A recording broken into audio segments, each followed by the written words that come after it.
Sat Sri Akal Ji. Good afternoon, Mr. Rakesh Gupta, Chair of the Bar Council of Punjab and Haryana, and the distinguished guests in the room. Good afternoon and a very well welcome. The Bar Council of England and Wales has a rich history with the Bar Council of India, and over the last 20 years we've worked really closely with them.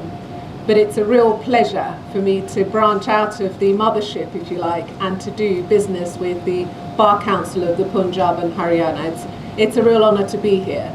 And as I sat in my seat and I heard that usually the licences are given out by distinguished Supreme Court and High Court judges, I recognise that I'm filling some very big shoes this afternoon. So thank you for having me. Great to see the aspiring lawyers in the room who are about to take their licenses, and of course their parents, who without their love and support you probably wouldn't have got here. So welcome to all of you. You stand as future lawyers at the threshold. You stand at the doorway between study and service, between possibility and obligation. And as I look out at all of you with the hope in your eyes and the shining lights in your eyes, I'm reminded of my own path, one that began in fairly modest circumstances with little more than curiosity, tenacity, and a belief that the law could be used for a force of good, not only for myself, but for others who needed a voice. For me, the turning points were never grand, nor were they glamorous. There were opportunities that appeared, and crucially opportunities I recognised and always seized. I grew up with limited resources, but I was privileged with mentors who saw the potential in me and offered a chance to prove myself. Opportunity, as I came to learn, is not a lottery. It is a doorway that opens when preparation meets presence. When the right door opens, you have to be ready to step through it, prepared in mind, prepared in character, and prepared in purpose. And why do I say that? I say that, and I'll do it by reference to my own journey in summary form. My story as a barrister began this very day, 35 years ago, 16th of October 1990. When my 23-year-old self was called to the Bar of England and Wales. With me, as with some of you today, were my family, and my family in the room were my mother and my sister.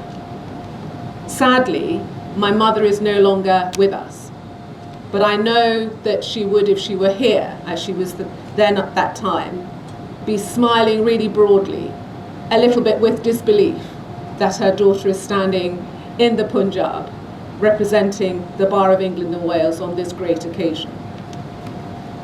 I secured pupillage, which is apprenticeship, with two very fine lawyers who specialised in children, one specialised in children, one specialised in family, and I began my career at one of the best chambers in London, and I was very fortunate.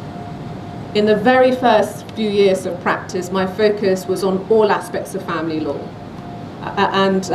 But by the early 2000s, as research emerged in terms of how real damage is done to children and families who litigate, I began to look to mediate and then to arbitrate. In England and Wales, you can also sit as a part-time judge when you're in practice. And in 2011, I started sitting as a part-time recorder, which is our circuit court level. And in 2023, I began to sit as a deputy high court judge. So half the time I'm a barrister and half the time, or part of the time, I also sit in the high court. Two things made a real difference to me throughout my career, especially at the start.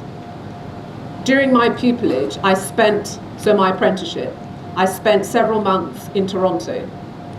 I went there as a Pegasus scholar.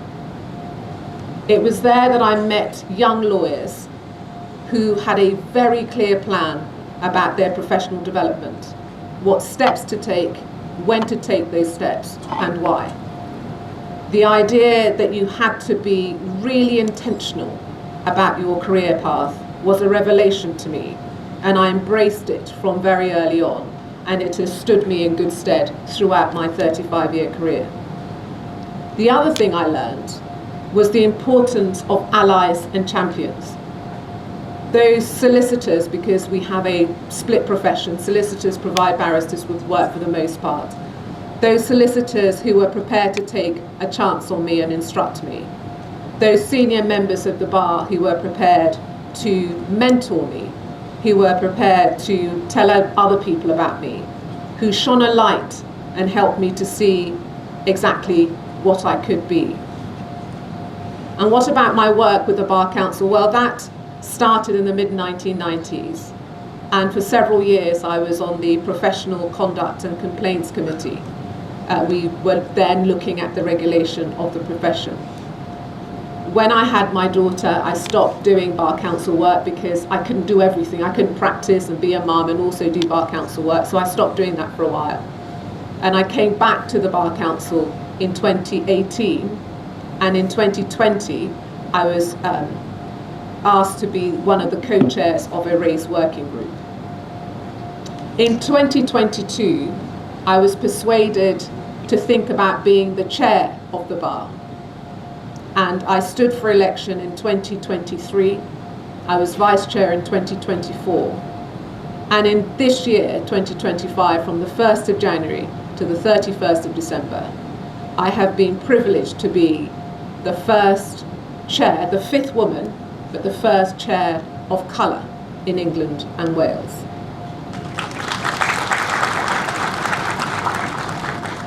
And why? Why did I stand for election? Because it was important to shine a light on what is possible. On paper, you see, that 23-year-old woman who 35 years ago today was called to the bar, did not on paper have the ingredients for what it takes to become a barrister. At that time, it was the men who succeeded in their careers. Not just men, white men. It was those white men who had been to Oxbridge. I studied law in Hull. I didn't have parents who had resources. My degree was secured, as was my education, with the assistance on a grant, with a scholarship and then a grant from the government. And I had no connections in the profession. What I did have in abundance was raw talent, resilience, a strong work ethic, adaptability, and the ability to spot and seize opportunities. And if I could make it, then it seems to me that there was a story to tell. Because as Martin Luther King Jr. said, if you have a deep belief in your own dignity, your own worth, and your own somebodyness, those are the ingredients for success. That rhythm, recognizing opportunity, taking the opportunity, maximizing the opportunity, has guided my professional ascent. It began with a decision to aim high, to set a vision that stretched beyond the first gratification of passing finals or landing a respectable position. Aim high, yes, but couple that with ambition and plan. Couple it with a plan that is not rigid. It's a living map, a series of stepping stones, if you like. The right mentors, the right experiences, the right cases, the right time to pivot, and the right time to persevere. And speaking of pivoting, let me share a simple truth I've come to rely on. Fearlessness is not the absence of fear. It is the discipline to move forward despite fear. It is resilience in action, the willingness to absorb setbacks, to learn, to recalibrate, to renew your commitment to the path you've chosen.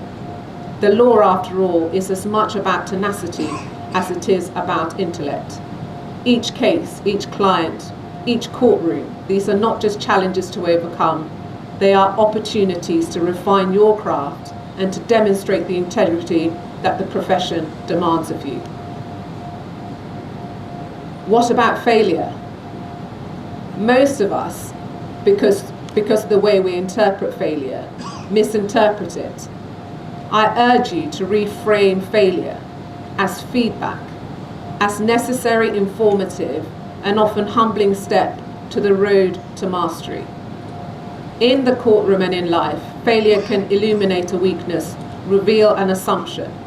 But when you reframe failure as a date to learn from, you diminish its sting and enhance your capacity to grow. So I urge you, as you go forward into your careers, to cultivate a growth mindset.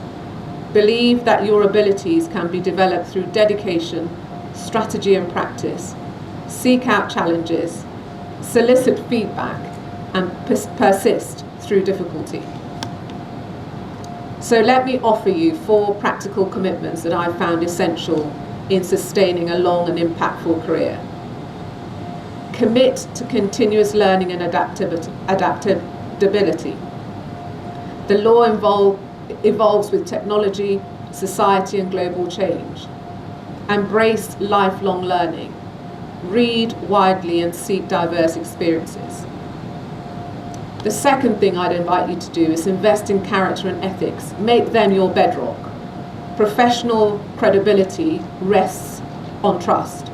Be meticulous in your duties and transparent in your reasoning. Third, cultivate resilience through relationship. No professional journey is solitary. So, like me, seek mentors, peers, and diverse networks. And finally, be deliberate about your life outside the law. You will strive, I hope, for a balanced life, a balance between your work, your family, your community, your health, and your purpose.